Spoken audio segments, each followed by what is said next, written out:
Hello, and welcome to the third session of the Cybersecurity Showcase Week. We're excited to welcome you back to the ISF Bright Talk channel. And if this is your first time joining, thanks for coming along. In today's webinar, we'll explore how AI is reshaping cyber threats, governance, and even the role of the CISO. This session will run for 40 minutes or so, and then we'll have a Q&A. But feel free to post questions to the chat throughout. My name is Mark Ward. I'm a senior research analyst at the ISF, been there since 2020. Basically, I doom scroll for a living because I run the Threat Horizon program of activities throughout the year and bring the report into being in January. This session is going to be recorded and available on demand on the ISF Bright Talk channel after it has ended. And now I can hand you over to our main presenter for the day, Lee Munson, also in the research team, and very much our expert on AI. Thank you, Mark.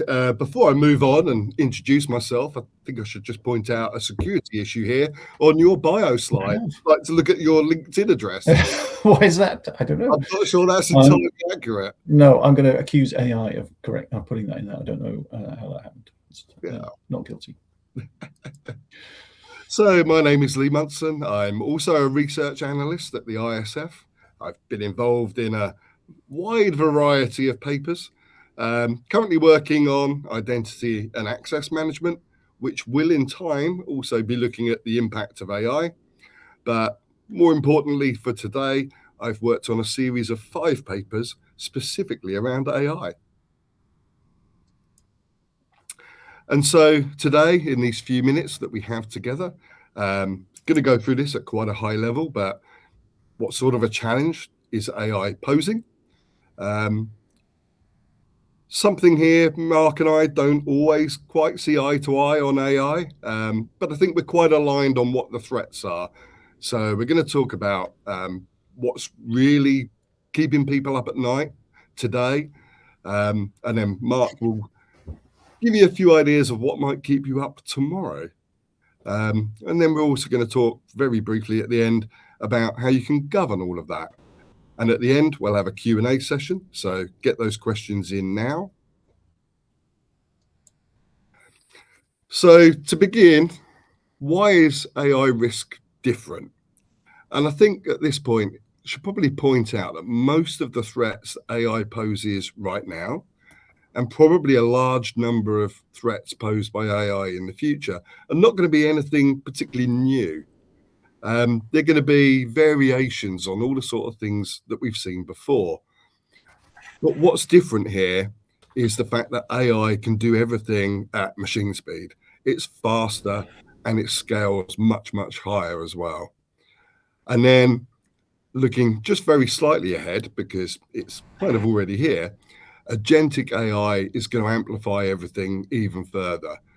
You've got the popular LLMs that you might use can be considered to be singular agents, but agentic AI can see dozens, hundreds, thousands, millions of them working together, all viewing each other as trusted sources to amplify and speed up tasks that are hopefully going to be beneficial to your business. But you can bet the bad guys are going to find ways of leveraging that to attack your businesses as well. And for that reason, security teams need to learn how to defend against various AI attacks. And you also need to know how to govern AI security as well. And so before I go through what the most recent attacks are using AI, here's a poll. Be interesting to see what you think. Ooh, me too. I'm curious about this. Yeah, and this is very much about what AI threats are you seeing today or perceiving to be out there today, not in the future. Indeed, yeah. I just wonder, because obviously I get a lot of, well, I don't get a lot of spam, but we all get spam. We'll get those kind of things. I just wonder if any of those are crafted by, because like with a lot of spam campaigns, they tend to go through peaks and troughs, and occasionally just something really the bad guys get something right, and all of a sudden my spam inbox is just full of certain types of messages. Do you know? Have you ever seen that? Yeah, I mean, I've not looked into AI and spam specifically, but I can imagine it being used to create the lures. So it's scanning the news. It's looking at trends, find out what's popular. Yeah, I'm sure. Yeah, some of that. But I guess as well, there's just that, because the art, if that's the words, of doing spam is finding those loopholes that the spam filters don't quite catch. And I guess AI lets you crank out these things. But I wonder if there's other types of attacks, because fact of modern life, isn't it? We're always getting battered here, there, and everywhere by all kinds of cyber attacks. Yeah, for sure.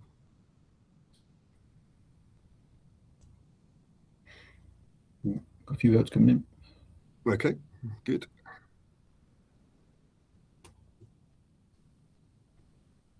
Deepfakes were everywhere a while ago, weren't they? I mean, they're still there, but it's just kind of interesting that they don't seem to have taken off quite as perhaps we expected. Well, it's something I'll cover in just a moment, but what I found to be most interesting, I think, is, you can go onto YouTube and social media and you find people who are deep faking celebrities, say, for the giggles. But there's actually far less of that going on in terms of attacks. Right, okay. I know there have been, there's been high-profile successes, but I guess it's quite an investment with the bad guys, and they've got better ways to make money, I suppose. That's what I think it is, exactly. It's not the cheapest AI attack to pull off. No, but yeah, certain investment of time and effort. But equally, I think a couple that have succeeded have been pretty low grade, sort of cheap fakes rather than deep fakes, and it sort of exploited the fact that I think the person they were faking supposedly was at the end of a dodgy phone line somewhere, so you could kind of explain away the poor quality.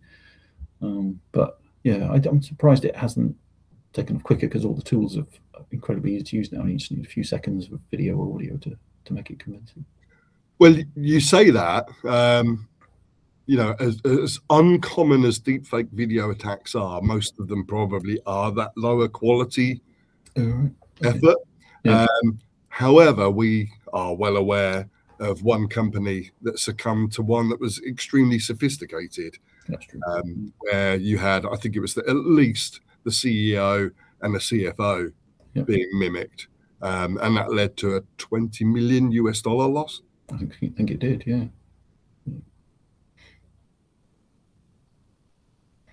So what sort of results have we got, Mark?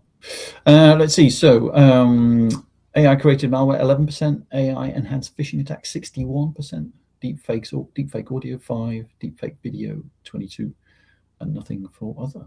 Okay. So following on from that, I think many people that I speak to in this industry, and that's people who work in the security function and outside of it, the perception is that AI created malware is fairly prevalent. So I think you said 11%? For AI creating, yep, for the malware, yep. That's actually a lot lower than I would have guessed from the conversations I have. People perceive that to be a far bigger problem.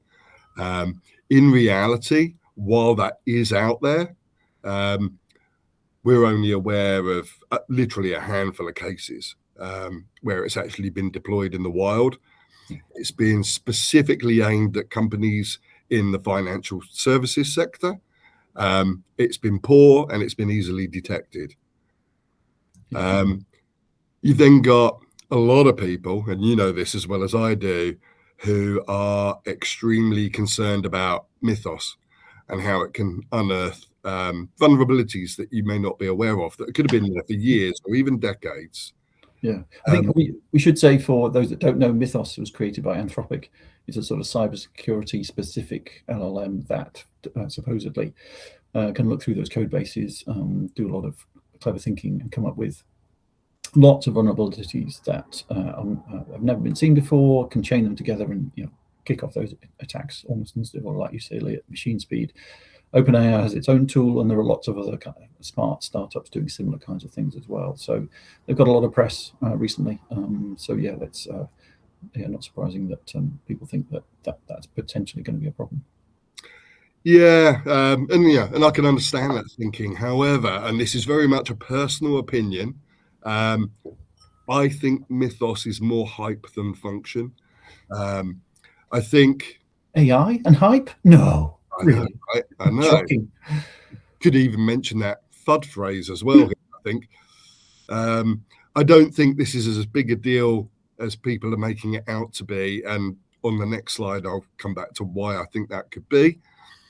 And we've already mentioned about the huge financial attacks perpetrated via deepfake video. Sure, it's happened and it will happen again. But the big losses are, while the loss itself is significant, the number of times it's happening is extremely minimal, at least as far as we're aware.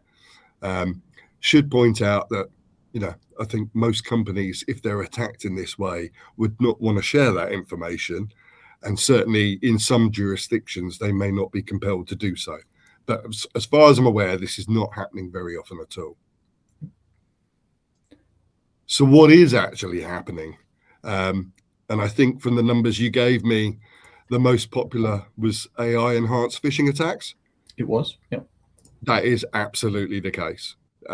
It's people using AI to make their attacks more effective, primarily through better spelling and better grammar. They're probably also using it to a large extent to harvest email address books and send it out to the right people. The people who do this sort of thing are very good at keeping ledgers of people who've fallen for phishing emails. And if you've fallen for one once, expect to get targeted again.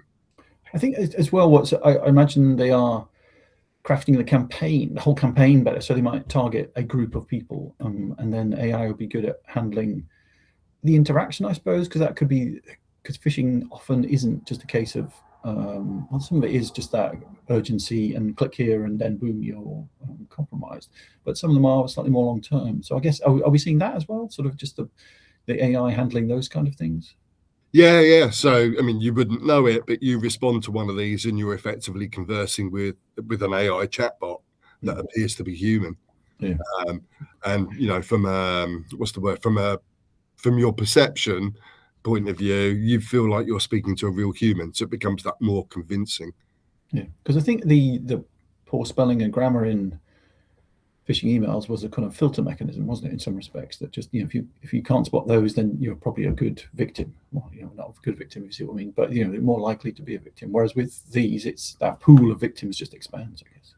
Yeah, for sure. When I used to work in security awareness and training, we used to point people towards grammar and spelling as the first port of call to determine if an email was fishy or not. And then after that, it was, is there that sense of urgency, check the sender's address, et cetera. But yeah, the grammar was a biggie. Back to what we're actually seeing.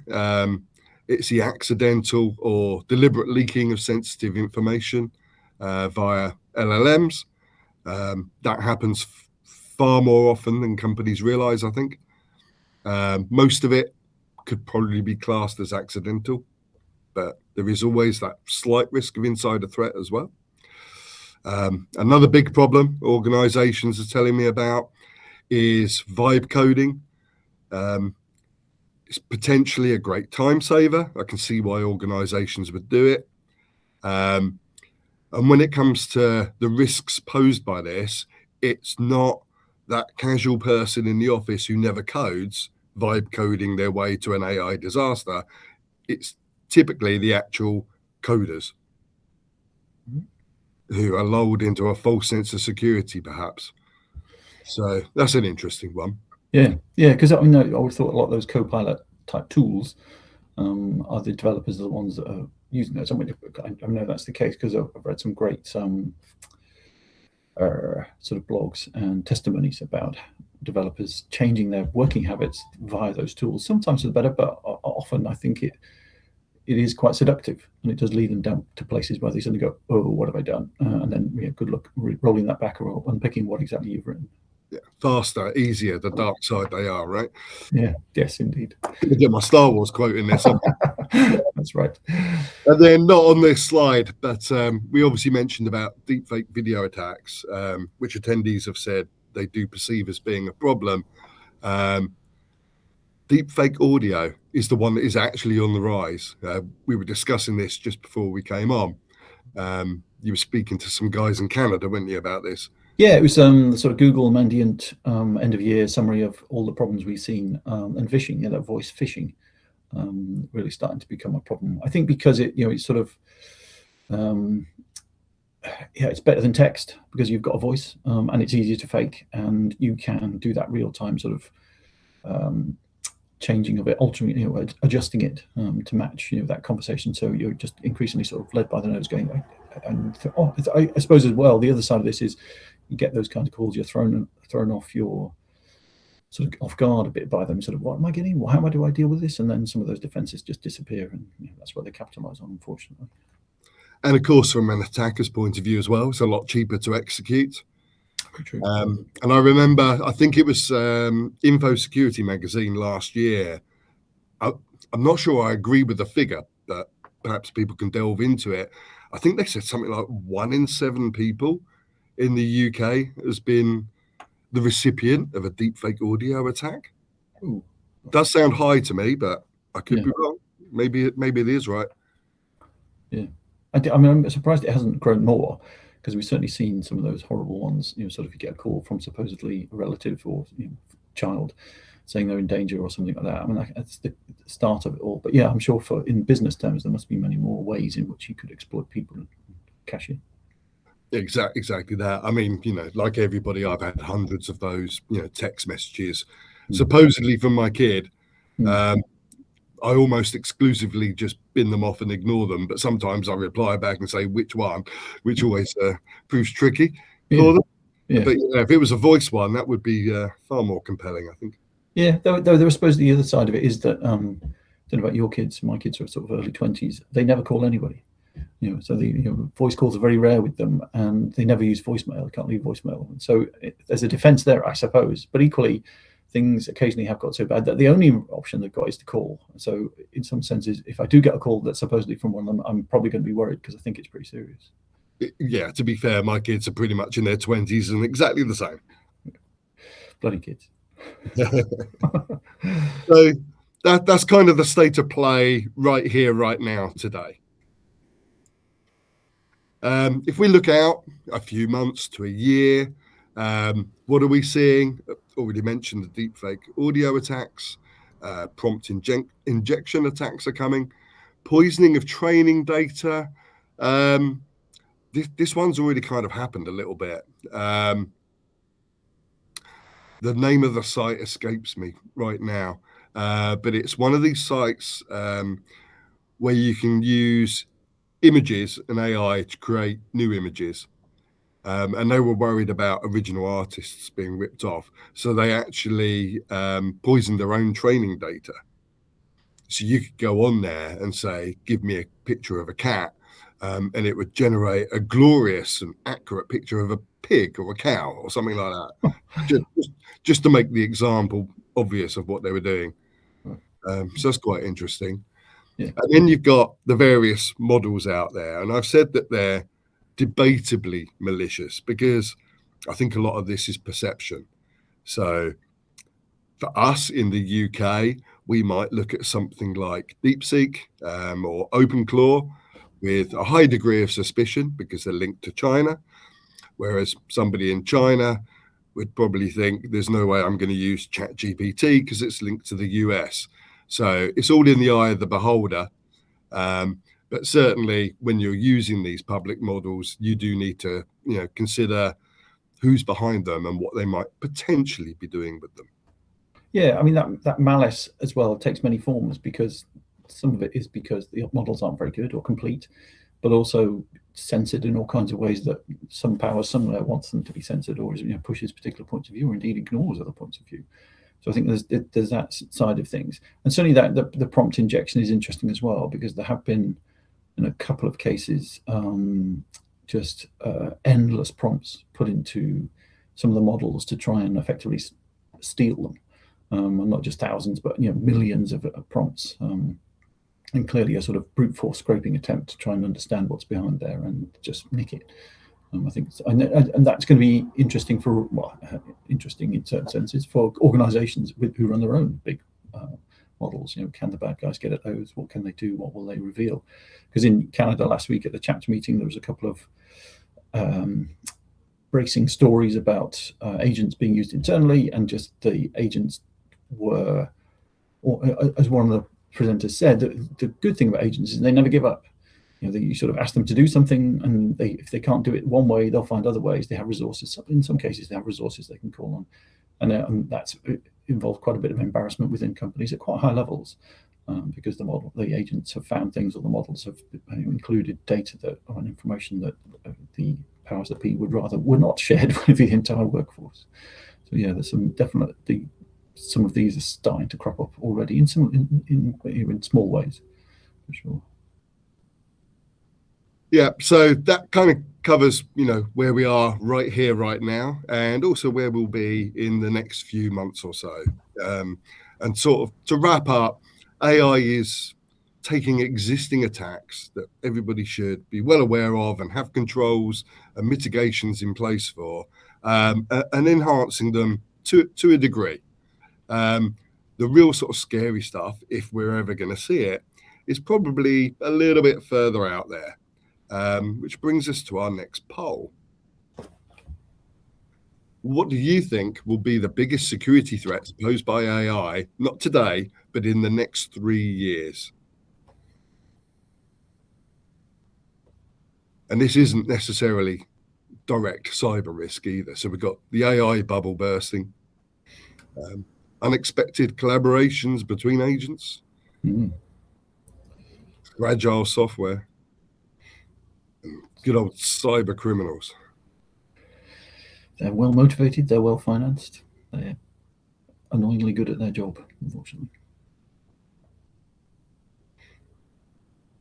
I wonder if there's, I'm sure they are using AI, but because a lot of those cybercrime groups are effectively e-commerce businesses, but I wonder if they have the same kind of,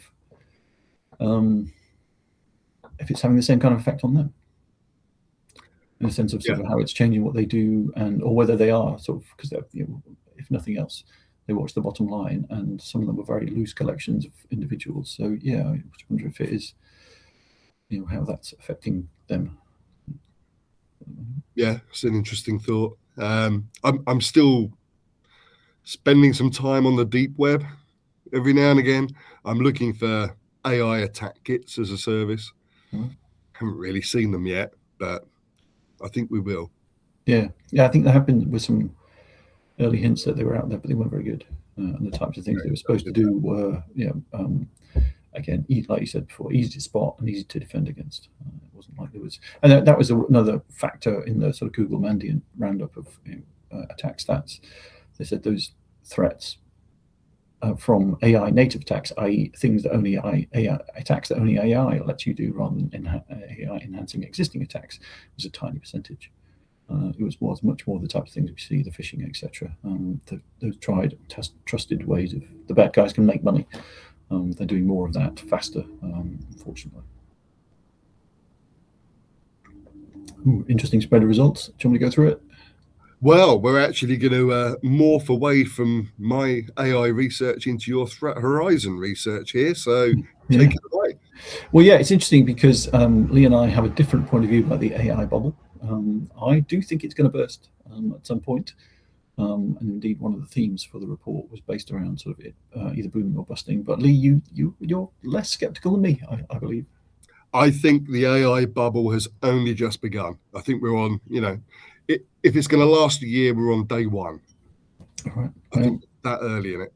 Yeah, I mean, I think I have some sympathy with that in the sense of we are very much. It's hard to judge the usefulness of the tools because they're not quite the crudest they'll ever be, but they're developing so quickly.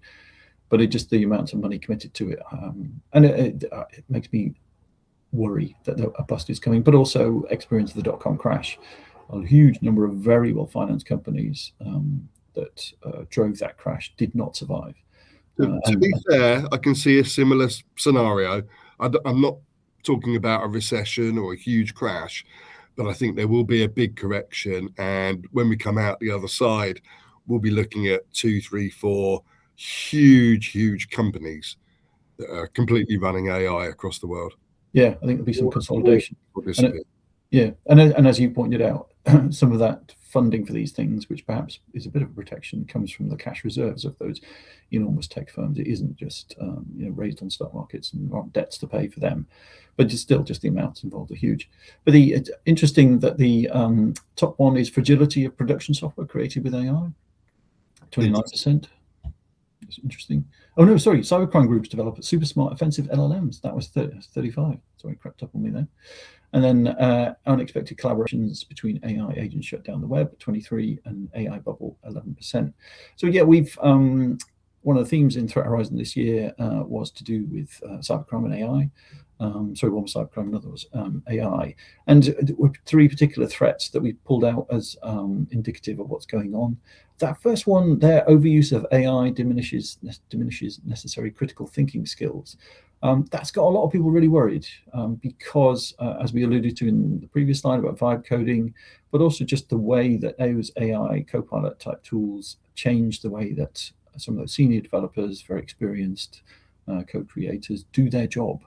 And it does seem that they do fall into very reduced ways of working and lose that sort of mental agility to sustain that vision of, I suppose, the state of production software they maintain and adjust to the extent that some developers who've used AI tools a lot, just the code that they produce just gets harder and harder to fix when it goes wrong, and it does go wrong.